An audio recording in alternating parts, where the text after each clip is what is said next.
राधे राधे दोस्तों, आज मैं आप लोगों को बताने वाली हूँ कैसे शिव और रावण से जुड़ा है कांवड़ यात्रा का रहस्य।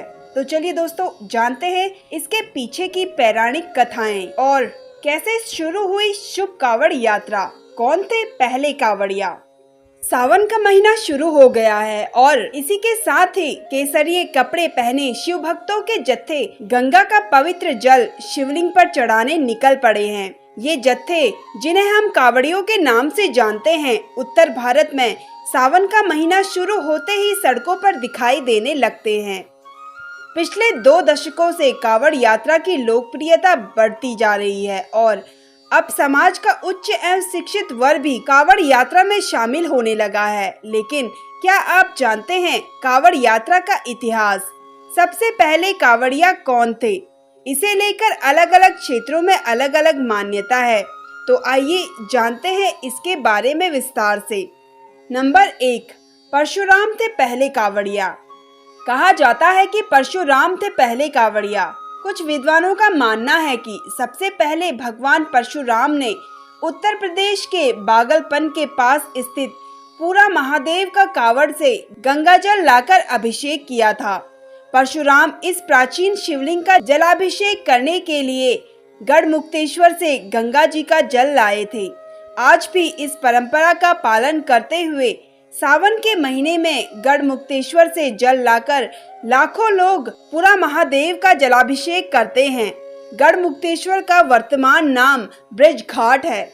कुछ लोगों का कहना है कि श्रवण कुमार थे पहले कांवड़िया। वही कुछ विद्वानों का कहना है कि सर्वप्रथम त्रेता युग में श्रवण कुमार ने पहली बार कांवड़ यात्रा की थी।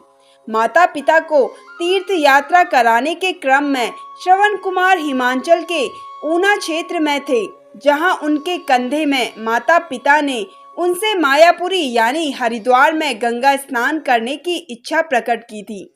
माता पिता की इस इच्छा को पूरा करने के लिए श्रवण कुमार अपने माता पिता को कांवड़ में बिठाकर हरिद्वार लाए और उन्हें गंगा स्नान कराया। वापसी में वे अपने साथ गंगा जल भी ले गए। इसे ही कांवड़ यात्रा की शुरुआत माना जाता है। कुछ मान्यताओं के अनुसार भगवान राम पहले कांवड़िया थे। उन्होंने बिहार के सुल्तानगंज से कांवड़ में गंगाजल भरकर बाबा धाम में शिवलिंग का अभिषेक किया था। और वही कुछ लोगों का मानना है कि पहले कांवड़िया रावण थे। जैसे कि हम सब लोग जानते हैं, कांवड़ यात्रा भगवान शिव के प्रति अटूट समर्पण और भक्ति का प्रतीक है। कांवड़ को कंधे पर रखकर चलना भक्तों के लिए एक तरह की तपस्या है। इस दौरान भक्त शारीरिक कष्ट सहते हैं, लेकिन उनके मन में भगवान शिव के प्रति आस्था जरा सी भी कम नहीं होती है। इससे ये भी पता चलता है कि साधक शिव जी के लिए किसी भी कठिनाई का सामना करने के लिए तैयार है। तो चलिए दोस्तों, जानते हैं कैसे रावण को पहला कांवड़िया माना गया था। कांवड़ यात्रा की शुरुआत के पीछे जिनमें से एक सबसे प्रचलित कथा लंकापति रावण से जुड़ी है। ऐसा माना जाता है कि रावण भगवान शिव का परम भक्त था। जब रावण ने कैलाश पर्वत को उठाने का प्रयास किया, तब भगवान शिव क्रोधित हो गए। रावण ने अपनी गलती स्वीकार करते हुए भगवान शिव को प्रसन्न करने के लिए गंगाजल से उनका अभिषेक किया। कहा जाता है कि रावण ने ही पहली बार गंगाजल को एक विशेष विधि से कांवड़ में भरकर लाया था। वह जल लाने के लिए उसने कांवड़ का उपयोग किया और उसे अपने कंधे पर रखकर लाया। इसी परंपरा का पालन करते हुए आज भी शिव भक्त कांवड़ को कंधे पर रखकर चलते हैं। ऐसा माना जाता है कि कांवड़ यात्रा करने से सभी पापों का नाश होता है।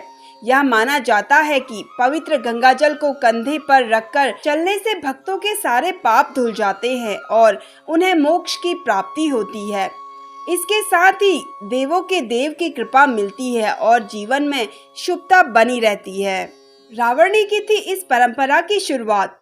पुराणों के अनुसार कांवड़ यात्रा की परंपरा समुद्र मंथन से जुड़ी है। समुद्र मंथन से निकले विष को पी लेने के कारण भगवान शिव का कंठ नीला हो गया और वे नीलकंठ कहलाए। परंतु विष के नकारात्मक प्रभावों ने शिव को घेर लिया।